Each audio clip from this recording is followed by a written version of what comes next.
Então, doutora Rafaela, a palavra é sua por 10 minutos. Olá, boa tarde. Queria cumprimentar então a mesa e a todas as pessoas presentes aqui. A Temis é uma organização situada no Rio Grande do Sul, em Porto Alegre, uma organização da sociedade civil, uma organização feminista e antirracista que atua há 30 anos no enfrentamento à discriminação das mulheres no sistema de justiça. Nas últimas 3 décadas, a gente trabalhou no nosso programa de empoderamento legal na perspectiva de acesso à justiça, que é o ponto que a gente escolheu falar aqui hoje. As promotoras legais populares, que são as lideranças comunitárias formadas pela Temis, atuam na ponta, numa perspectiva de promover o conhecimento da legislação para as mulheres, porque ninguém busca um direito que não conhece que tem. Então, essa é a importância de poder disseminar a informação da legislação.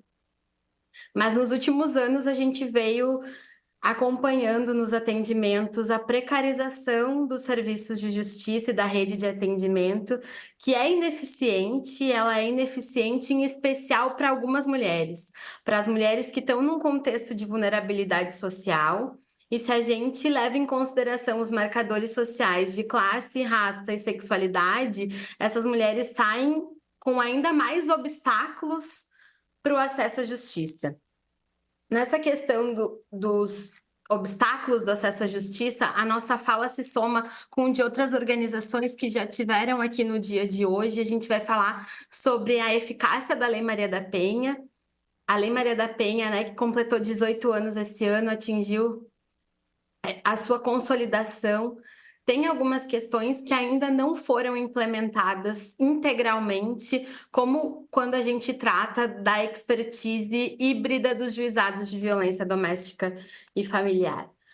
Quando a Lei Maria da Penha foi pensada e ela previu a criação de juizados de violência doméstica e familiar híbridos que contemplassem tanto as questões cíveis quanto as questões criminais, ela fez isso pensando em encurtar o caminho dessa mulher quando ela acessar a justiça, a partir do momento em que ela consegue romper o ciclo de violência, encaminhar a sua denúncia, acessar o sistema.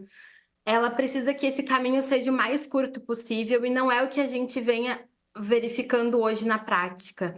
Nos nossos atendimentos, acolhimento às mulheres em situação de violência, a gente tem visto que o desdobramento da violência doméstica e familiar tem acontecido, em especial nos juizados de família, que não têm uma preparação específica para dar conta da demanda dessas mulheres. Se a gente tivesse uma garantia ampla da implementação do juizado híbrido, as questões como pensão alimentícia, por exemplo, elas poderiam ser deferidas já no juizado de violência doméstica e familiar, não precisaria ser levado para o juizado de família, gerando um interregno de tempo que às vezes as mulheres, na maioria das vezes, as mulheres não têm como esperar. É urgente para elas romper o ciclo da violência, as questões econômicas, elas influenciam muito as mulheres quando da denúncia, quando do rompimento do ciclo por conta da dependência econômica que muitas vezes se tem do ofensor. Então, se houvesse um caminho mais curto para que as mulheres pudessem acessar outros direitos, além da garantia da sua segurança, por conta da medida protetiva, é fundamental. Então, a gente precisa olhar para isso. Estamos aqui fazendo essa fala no dia de hoje para pedir também que o STF, o Sistema de Justiça, o Conselho Nacional de Justiça, que a gente possa retomar essa discussão e olhar para a importância da implementação total da Lei Maria da Penha, inclusive nos que diz respeito à competência híbrida do juizado.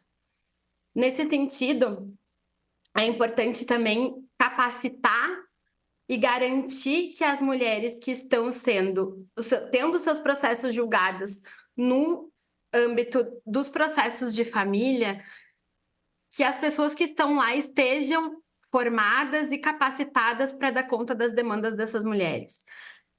Então, é louvável a iniciativa da elaboração da criação do protocolo de julgamento com uma perspectiva de gênero que abarca diversas áreas do direito, área civil, família, trabalho, mas é inevitável que a gente ainda tenha um caminho que precisa ser percorrido para que a gente possa garantir a implementação desse protocolo na prática, garantir a implementação desse protocolo no dia a dia, quando as mulheres estão acessando o sistema de justiça, ingressando com os seus processos, o que na realidade a gente tem hoje é um não diálogo entre, muitas vezes, os processos de família, junto com os processos que correm no âmbito da violência doméstica familiar, e isso gera um prejuízo enorme para as mulheres, porque o desdobramento dessa violência é dentro do âmbito da família, é dentro das discussões do direito de família. E é preciso que essas mulheres também tenham os seus direitos abarcados e protegidos nessa esfera do direito. O direito de família é fundamental para que a mulher possa se reestabelecer, se estruturar e conseguir, sim, se livrar da violência, não sofrendo desdobramento, que é nesse âmbito. O que a gente vem vendo nos últimos anos é isso. O processo de família acaba sendo um desdobramento da violação, da perpetuação da violação de direitos contra as mulheres. É preciso que a implementação do juizado híbrido aconteça, seja monitorada, bem como a implementação, o caminho para a garantia de que no dia a dia, no momento da sentença, das audiências nos processos, o protocolo com perspectiva de gênero vai ser observado, vai ser cumprido pelos magistrados e pelos servidores do sistema de justiça. Então, contamos com para a garantia do direito das mulheres, a gente conta com o STF, com o Conselho Nacional de Justiça.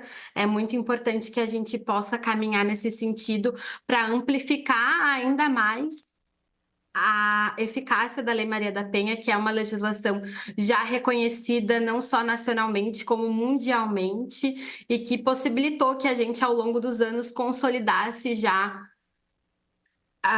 a informação sobre violência doméstica e familiar, né? Hoje em dia isso é muito mais disseminado, a gente fala muito mais sobre isso, então a gente está avançando, mas é necessário e fundamental que possamos avançar ainda mais. Muito obrigada a todas, uma boa tarde. Obrigada. Obrigada, doutora Rafaela. Seguimos aqui.